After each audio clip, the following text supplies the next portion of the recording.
2020년 11월 1일 주일 예배를 시작하겠습니다. 이건 예비 녹화 영상입니다. 우리 다 같이 찬송가 336장 찬양 드리겠습니다. 336장. 환난과 핍박 중에도 성도는 신앙 지켰네. 이 신앙 생각할 때에 기쁨이 충만하도다.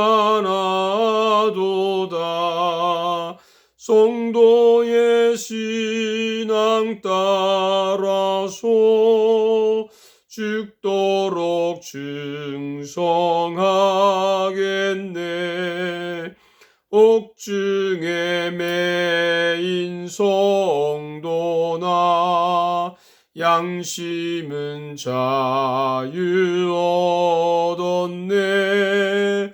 우리도 고난 받으면 죽어도 영광 되도다.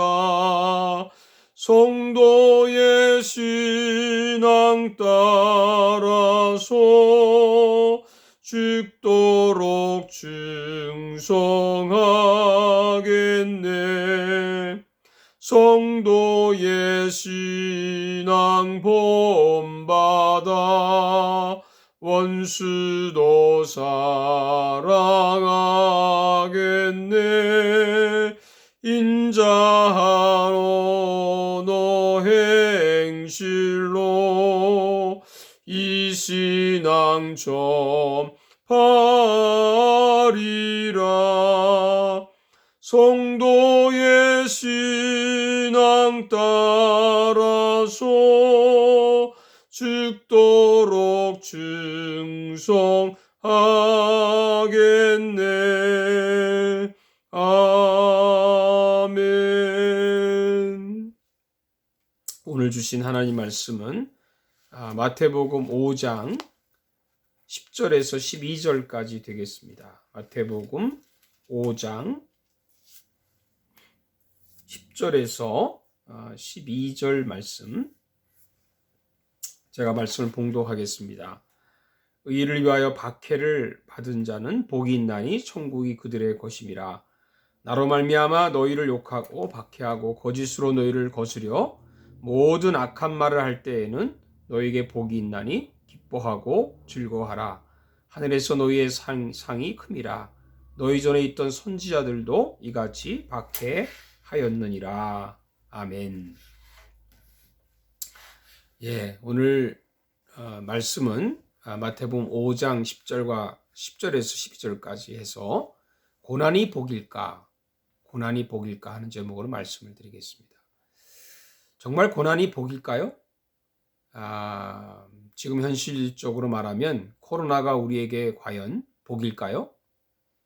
예수께서 말씀하신 팔복 가운데 마지막 복은 사실 받아들이기가 힘든 복입니다. 10절에 보면 의를 위하여 박해를 받은 자는 복이 있나니 천국이 그들의 것임이라. 누구나 고난은 받지 않거나 가능하면 피하고 싶어 합니다. 그런데 왜 예수님은 고난을 복이라고 하셨을까요? 헬무트 틸리케 목사가 한 말입니다. 감히 이렇게 말하는 사람을 당신은 본 적이 있는가? 너희는 절대로 박해와 환난을 면할 수 없다. 이런 삶은 내가 다시 올 때까지 계속될 것이다. 물론 형통의 때도 있을 것이다. 온갖 것들이 최신 유행이 되었는데 왜 기독교라고 인기를 끌지 못하겠느냐? 사람들이 너희에게 호산나를 외칠지도 모른다. 하지만 조금 지나면 바라바를 내주고 그를 십자가에 못 박으라는 함성이 이어질 것이다. 이러고 보면 예수님은 기독교가 인기가 없어야 한다고 말한 거죠. 그리스도인들은 사랑을 받을 수 없다라는 것을 말하는 겁니다. 기독교가 탄압을 받을 수 있다라고 하는 거죠. 아니, 마땅히 탄압을 받아야 된다는 거죠. 그러면서 보면 우리는 지금 잘못 가고 있는 것이 아닐까 생각합니다. 왜 하나님이 고난을 주실까요? 이 질문은 리더스 다이제스트 기사에 모 목사님이 목회하면서 성도들에게 가장 많이 받은 질문 9가지 중에 첫 번째라고 합니다. 갤럽 연구소에서도 조사하니까 인생의 최대 문제 10가지 중에 첫 번째가 왜 이 세상에는 고난이 있는가라고 했습니다. 물론 여러 가지 가능한 대답들이 있습니다. 그 중에 하나를 말하면 우리의 믿음을 성숙시키기 위한 고난이 되겠죠. 얼마 전에 후배 목사님과 대화를 나눴습니다. 아주 젊은 목사인데 이혼을 했습니다. 한참 이야기를 나눈 후에 그분이 이런 얘기를 합니다. 이번 일로 인해서 제가 많이 성숙했다는 것을 깨달았습니다. 암투병하는 분도 투병에서 참 신앙이 많이 성숙했다라는 것을 간증한 것을 읽은 일이 있습니다. 분명히 고난은 우리의 믿음을 성숙하게 합니다. 시편 119편 71절에 고난당한 것이 내게 유익이라 이로 말미암아 내가 주의 율례들을 배우게 되었나이다. 그렇다고 해도 이것으로 고난을 다 설명할 수 있을까요?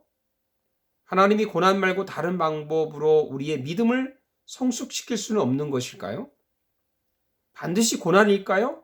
왜 고난이어야 할까요? 예수님은 왜라는 질문에는 답하지 않으셨습니다. 대신에 무엇을 위해 고난을 받느냐에 대답하시면서 그 안에 왜라는 대답을 하신다고 봅니다. 예수님은 2가지를 위해 고난받으면 복이 있다고 하셨습니다. 하나는 의를 위해서 10절에, 다른 하나는 예수님을 위해서 11절에. 그러나 둘이 다르지 않습니다. 의라고 하는 것은 예수님 자체죠. 물론 의가 윤리적인 면이 있고 바울의 어떤 구원을 받는 의인은 아니겠지만 의의 표준이 예수님이십니다.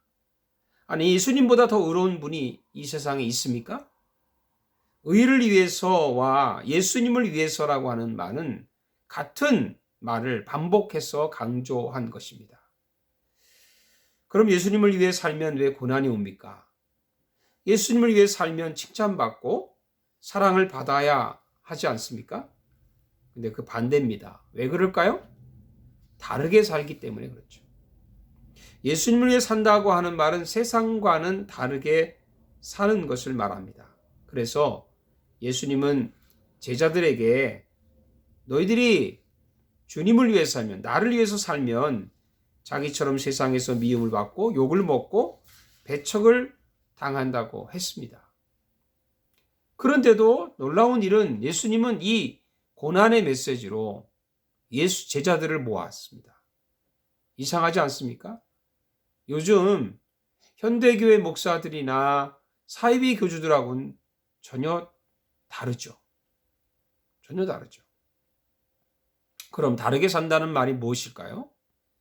다르게 산다는 말은 타협도 없고 포용도 없고 고집스럽게 산다는 말일까요? 또는 세상과는 떨어져서 자기들만 거룩하게 살아가는 무리들을 말하는 것일까요? 마치 쿰난 공동체나 아미시나 그런 단체들을 말하는 것입니다. 저는 이 말씀을 묵상하면서 다르게 산다는 것이 뭘까 하면서 누가복음 18장을 생각하면서 바리새인처럼 살지 않는다라는 말로 결론을 줬습니다. 토마스 머튼이 이런 말을 했어요. 그리스도를 가장 완벽한 바리새인으로 만드는 것이 사탄의 신학이다. 그러면 세리들은 절망할 것이고 바리새인들은 그리스도께로 와서 자기 의를 입증받을 것이다. 그러니까 다르게 산다는 말은 바리새인처럼 살지 않고 세리처럼 사는 거예요. 세리처럼. 누가복음 18장에 그 비유가 나오죠. 바리새인과 세리의 기도의 비유입니다. 바리새인은 뭐라고 기도했습니까? 바리새인은 서서 따로 기도하여 이르되 하나님이여 나는 다른 사람들 곧 토색 불이 간음을 하는 자들과 같지 아니하고 이 세리와도 같지 아니함을 감사하나이다. 나는 일해에 2번씩 금식하고 또 소득의 11조를 드리나이다. 바리새인 역시 다르게 산다고 자랑을 했어요. 근데 예수님 지적하신 것처럼 사람에게 보이려고 그렇게 산 거죠. 다르게 사는 척을 한 것입니다. 그것을 예수님은 외식한다고 말했고 불법을 행하는 자라고 지적을 했습니다. 그러나 세리는 전혀 다릅니다.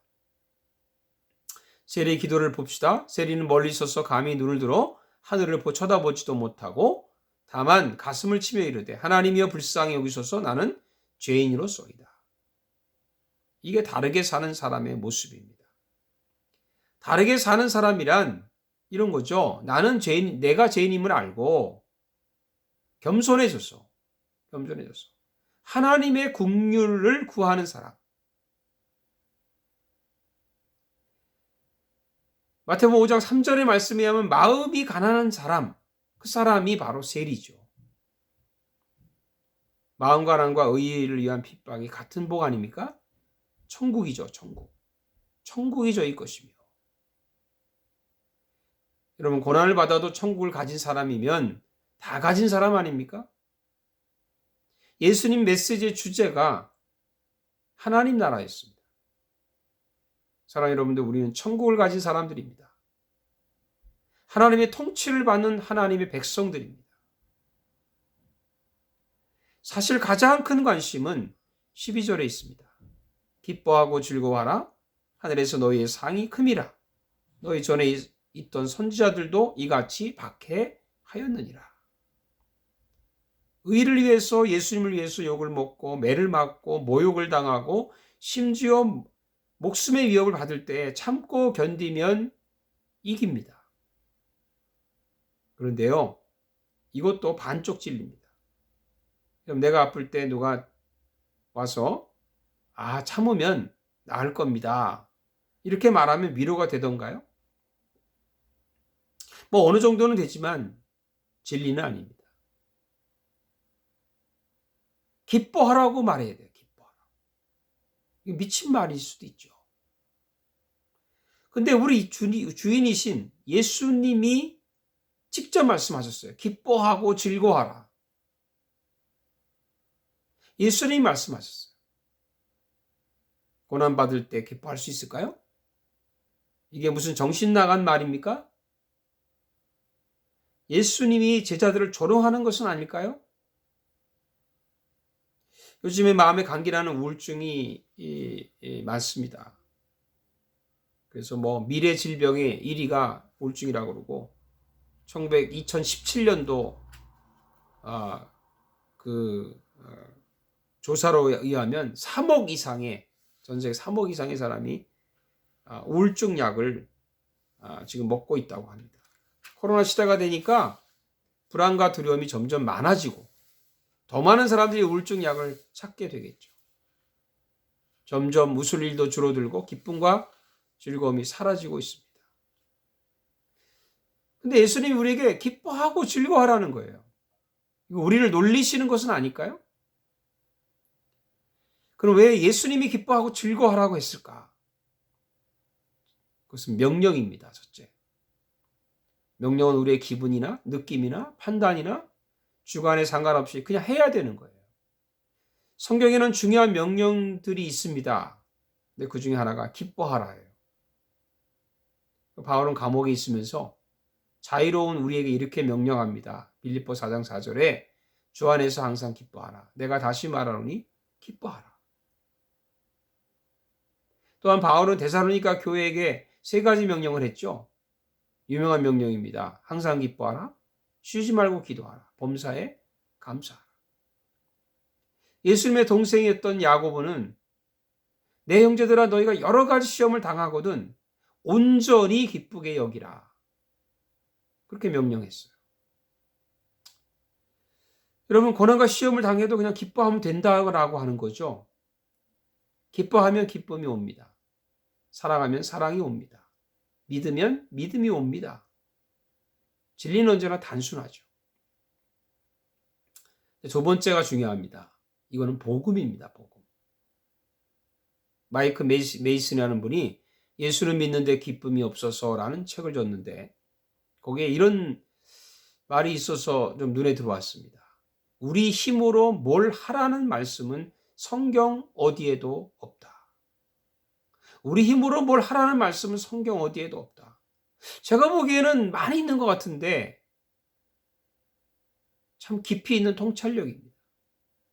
그러니까 알고 보면 은혜 아니면 되는 일이 없다는 거예요.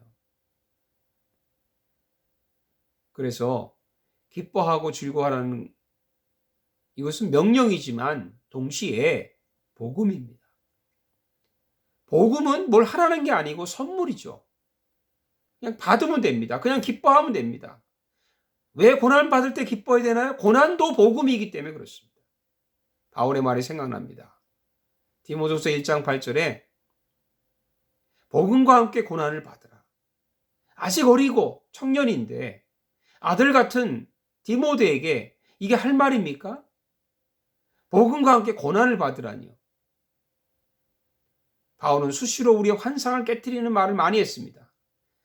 대표적으로 빌립보서 1장 29절에 보면 그리스도를 위하여 너희에게 은혜를 주신 것은 다만 그를 믿을 뿐 아니라 또한 그를 위하여 고난도 받게 하려 하심이라.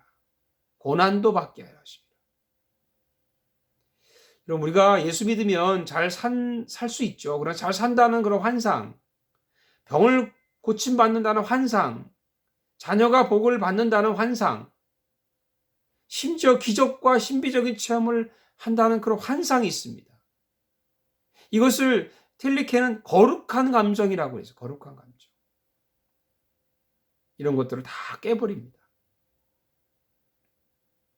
바울은요, 고난이 복음이라는 것을 깨달았어요. 그래서 고난 속에서도 그는 기뻐할 수 있었습니다. 이게 도대체 어떤 맛일까? 이게 어떤 맛일까?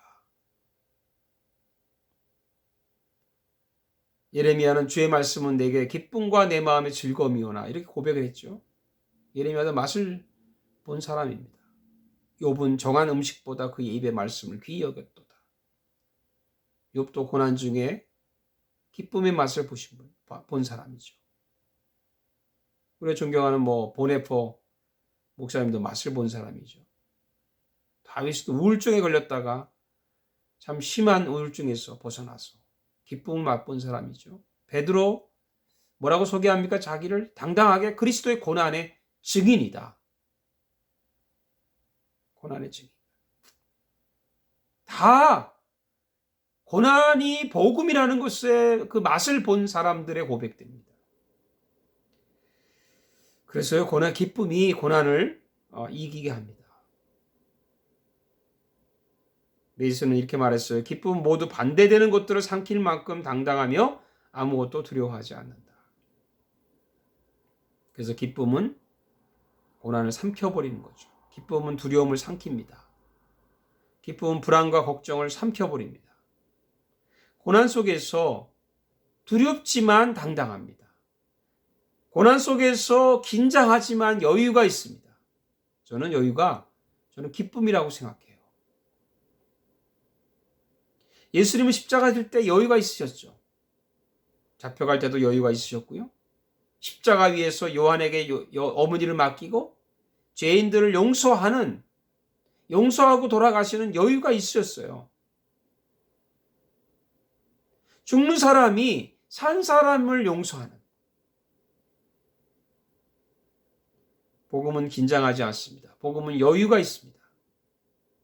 사랑하면 여유가 있죠.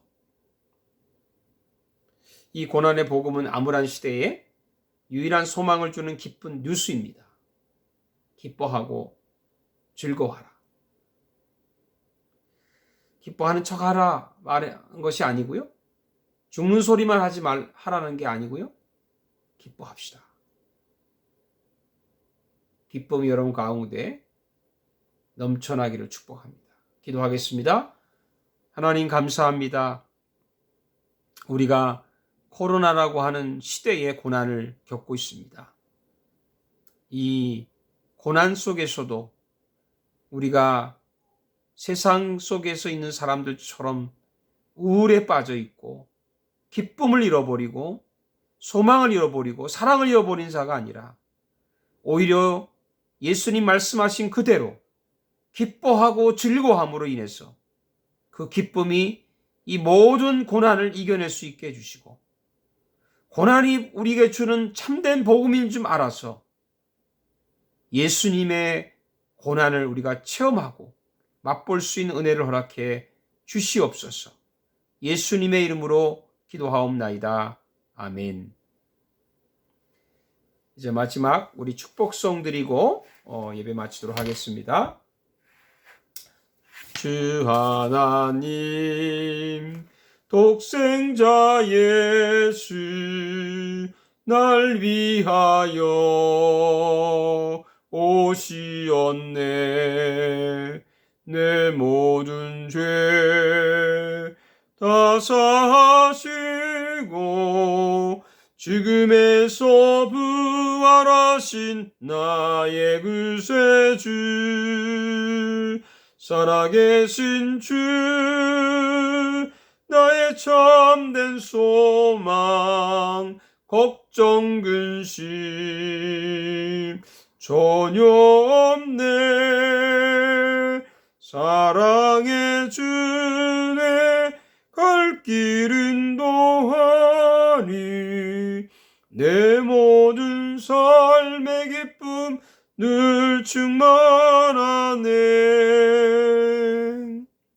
이제는 우리 주 예수 그리스도의 은혜와 우리 하나님 아버지의 큰 사랑과 성령의 교통하심이 오늘 말씀을 통해서 고난 속에서도 우리가 기뻐하고 즐거워하기를 다짐하는 모든 양문 가족들 위해, 우리 대한민국과 캐나다 위에 이제로부터 영원토록 함께 하시기를 간절히 축원하옵나이다. 아멘. 우리 또 다음 주일날 뵙도록 하겠습니다. 감사합니다.